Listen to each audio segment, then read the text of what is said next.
ঘূর্ণিঝড় রিমালে ক্ষতিগ্রস্তদের জন্য বাড়িঘর নির্মাণ সহ সব রকমের সহায়তা দেবে সরকার, জানালেন প্রধানমন্ত্রী শেখ হাসিনা। ঝড়ে সবচেয়ে ক্ষতিগ্রস্ত পটুয়াখালীর উপকূলের ২,০০০ পরিবারকে ত্রাণ সহায়তা দিয়ে সরকার প্রধান আরও বলেন, আওয়ামী লীগ সরকারই জনগণের বিপদে পাশে থাকে, অন্য কেউ নয়।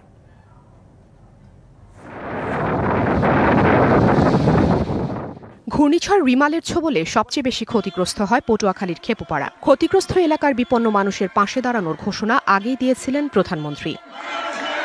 বৃহস্পতিবার বেলা 12:30টায় পটুয়াখালীর খেপুপাড়া সরকারি মডেল প্রাথমিক বিদ্যালয়ের কাছেই হেলিপ্যাডে অবতরণ করে প্রধানমন্ত্রীকে বহনকারী হেলিকপ্টারটি।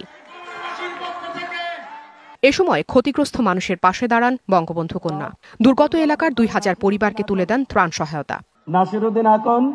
এরপরে আসবেন মোহাম্মদ হান্নান ব্যাপারী। সরকার প্রধান বলেন, দেশের মানুষের সেবায় আওয়ামী লীগ সবসময় নিবেদিত প্রাণ। দেশের মানুষের কাজের জন্য আওয়ামী লীগ সবসময় নিবেদিত প্রাণ। আমরা আপনাদের পাশে আছি, আপনাদের পাশে থাকব এবং সব ধরনের সহযোগিতা যা যা প্রয়োজন সেটা আমি করে দেব।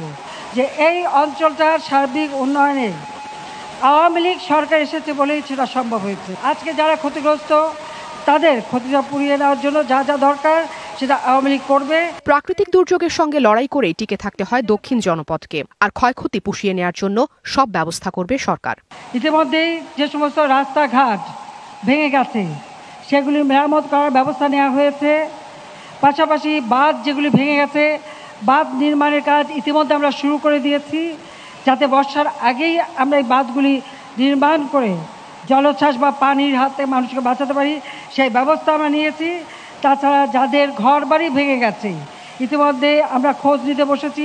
বঙ্গবন্ধু কন্যা বলেন, যে কোনো পরিস্থিতিতে দেশকে এগিয়ে নিয়ে যেতে হবে। মানুষের জীবনমানের উন্নয়নই তার সরকারের লক্ষ্য, জানান শেখ হাসিনা। এদিকে এই সফরে পায়রা তাপবিদ্যুৎ কেন্দ্রের সম্মেলন কক্ষে বরিশাল বিভাগীয় কর্মকর্তাদের সঙ্গে মতবিনিময় করবেন সরকার প্রধান। Afrin Anwar, DBC news desk.